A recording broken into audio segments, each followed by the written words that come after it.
সবাইকে আসসালামু আলাইকুম। ইংরেজি শিখি আরেকটি পাঠে আপনাদের সবাইকে স্বাগতম জানাই। আমরা কেন ইংলিশ শিখব? আর বলে যাই কেন? কিভাবে ধরে রাখবো ইংলিশটি? যারা ইংরেজি ভাষা শিখতে চান, তাদের জন্য এই ভিডিওটি খুবই গুরুত্বপূর্ণ।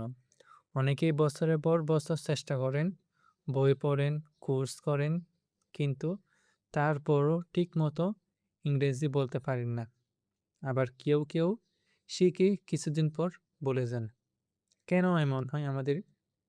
আজ আমরা এই বিষয়টি সহজভাবে বুঝবো এবং সমাধানও জানবো এটির। তাই সবাই এই ভিডিওটির মধ্যে একটি লাইক করবেন অ্যান্ড ভিডিওটি কেমন হয়েছে কমেন্টে জানাবেন। আর যারা আপনার ফ্রেন্ড রয়েছে ইংলিশ শিখতে চায়, তাদের কাছে আপনি এই ভিডিওটি শেয়ার করবেন। ইংরেজি কি? ইংরেজি একটি ভাষা, ঠিক যেমন বাংলা একটি ভাষা। আমরা যেমন ছোটবেলা থেকে বাংলা শুনি, বলে, ব্যবহার করে শিখেছি, ঠিক একইভাবে ইংরেজি শেখা সম্ভব। কিন্তু সমস্যা হলো আমাদের পরিবেশ বাংলা ভিত্তিক। আমরা ইংরেজি শিখি সাবজেক্ট হিসাবে, ল্যাঙ্গুয়েজ হিসেবে না। কেন ইংরেজি শিখতে কষ্ট হয় আমাদের? অনেকেই বলেন, আমি অনেক চেষ্টা করি কিন্তু ইংরেজি শিখতে পারি না। এর পিছনে কিছু সাধারণ কারণ আছে। নাম্বার 1, প্র্যাকটিস এর অভাব। আপনি হয়তো 2 মাস 3 মাস অনেক মন দিয়ে শিখলেন, কিন্তু তারপরও যদি প্র্যাকটিস বন্ধ করে দেন, তাহলে ধীরে ধীরে সব ভুলে যাবেন। কারণ ল্যাঙ্গুয়েজ একটি স্কিল প্র্যাকটিস ছাড়া টিকে না।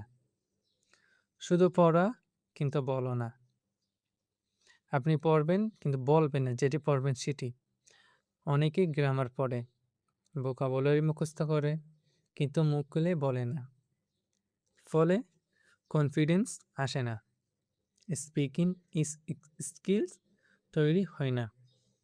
ভয় ও লজ্জা। অনেকে ভাবেন ভুল বললে মানুষ হাসবে। এই বই সবচেয়ে বড় বাধা।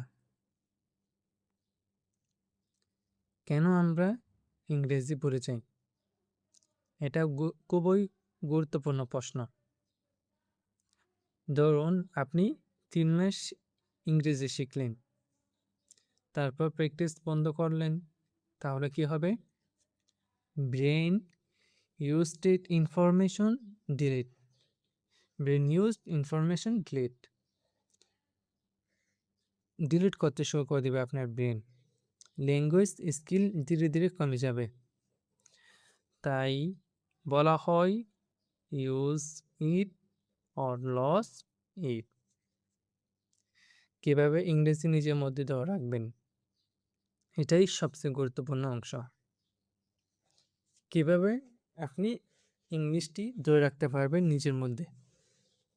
নাম্বার 1, প্রতিদিন কথা বলুন।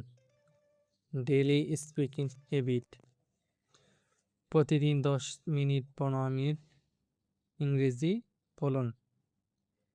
একা হলে বলুন, for example, I am eating, I am going outside and today is a good day. এরকম করে নিজে থেকে বলা শুরু করুন। এরপর শুনুন, লিসনিং প্র্যাকটিস। প্রতিদিন ইংরেজি শুনুন। শর্ট ভিডিও দেখুন, অডিও দেখুন, সিম্পল কনভারসেশন দেখুন। এতে আপনার ব্রেন ইংলিশটাকে অ্যাকসেপ্ট করে নেবে। এরপরে 3 নাম্বার, প্র্যাকটিস। আয়নার সামনে দাঁড়িয়ে কথা বলুন, নিজেকে দেখুন, ভাবুন। এতে কনফিডেন্স দ্রুত বাড়ে। Records and review. নিজের ভয়েস রেকর্ড করুন, পরে শুনুন, ভুল হলে ঠিক করুন। Think in English. ইংরেজিতে ভাবুন। বাংলা থেকে ট্রান্সলেট বন্ধ করুন। সরাসরি যখন ইংরেজিতে ভাবার চেষ্টা করবেন, তখন আপনার ব্রেইন আরও ইংলিশ বলা মোটিভেট পাবে। ফর এক্সাম্পল, আমি খাচ্ছি এটি যদি আপনি যদি ট্রান্সলেট করে ফেলেন তাহলে আপনার ব্রেন আগের মতো রয়ে গেছে। আপনি যদি ভাবেন আমি আই এম খাচ্ছি ইটিং, তাহলে ডাইরেক্ট থিঙ্কিংয়ের মধ্যে আপনি চলে গেছেন।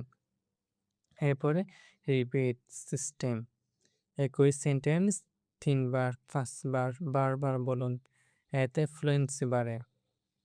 প্র্যাকটিস গ্রুপ, বন্ধুদের সাথে প্র্যাকটিস করুন। হোয়াটসঅ্যাপ মেসেঞ্জার গ্রুপ তৈরি করুন। সবচেয়ে বড় সত্য হলো যে ইংরেজি শেখা কঠিন না, কিন্তু ধারাবাহিকতা না থাকলে কঠিন মনে হয়। কনসিস্টেন্সি ইজ দ্য কি। একটি বাস্তব উদাহরণ, আপনি যদি প্রতিদিন 10 মিনিট যদি স্পিকিং করুন এবং 10 মিনিট যদি লিসনিং করুন, তাহলে 30 দিনের মধ্যে আপনি বড় পরিবর্তন দেখতে পারবেন। আপনার জন্য একটি বড় প্রশ্ন, আপনি কিভাবে ইংরেজি প্র্যাকটিস করেন? আপনার মতে সবচেয়ে ভালো মেথড কোনটি? কমেন্টে অবশ্যই লিখুন। আপনাদের জন্য আমি একটি বড় সুযোগ নিয়ে এসেছি, সেটি হলো যেখানে আপনি পাবেন step by step English practice session, English speaking শিখতে পারবেন। এই বিষয়ে আমাদের এই চ্যানেলে ভিডিও রয়েছে, সেই ভিডিওটি দেখে আপনি বিস্তারিত জানতে পারবেন। অ্যান্ড ইংরেজি শেখা কোনো ট্যালেন্ট না, এটি একটি হ্যাবিট। প্রতিদিন একটু একটু প্র্যাকটিস করলে আপনি পারবেন। সো এই ভিডিওটি অবশ্যই সেভ করুন অ্যান্ড আপনার ফ্রেন্ডের সাথে শেয়ার করুন, আর চ্যানেলটি সাবস্ক্রাইব করুন। আমাদের চ্যানেলে যে এপিসোড এবং যে প্লেলিস্টটি রয়েছে সেটি সম্পূর্ণ দেখুন। আপনার মূল্যবান মতামত কমেন্টে জানান এবং আমাদের এপিসোডগুলো কেমন হয় সেটি অবশ্যই জানান। অ্যান্ড আমাদের কোর্সে এডমিশন নিতে পারেন। সো দেখা হবে আরেকটি ডাইরেক্ট ইংলিশ সেশন নিয়ে। আর আমরা ভিডিওগুলো একটু ছোটো করি, সো আপনারা যদি চান ভিডিওগুলো আরও একটু বড় হোক তাহলে আমরা সেটি করব ইনশাল্লাহ। অ্যান্ড যদি ছোটো হয় তাহলে আপনারা সময়টা বুঝতে পারেন, আমরা সেভাবে করে তৈরি করি। আর আমরা ক্লাসগুলো লং টাইম করার চেষ্টা করব ইনশাআল্লাহ। অ্যান্ড অবশ্যই আপনারা আমাদের যদি প্লেলিস্টটি যদি দেখেন তাহলে সেটি দেখে বুঝতে পারবেন যে আমাদের ভিডিওটি ছোট হোক, কিন্তু আমরা যে টপিকটি নিয়ে সেই ভিডিওটির মধ্যে আলোচনা করেছি সেই টপিকটি সম্পূর্ণ কভার করে আমরা ভিডিওটি ক্লোজ করেছি। সো অবশ্যই দেখা হবে আরেকটি ইংলিশ সেশনে। সো চ্যানেলটি সাবস্ক্রাইব করবেন। দেখা হবে। আল্লাহ হাফেজ। আসসালামু আলাইকুম।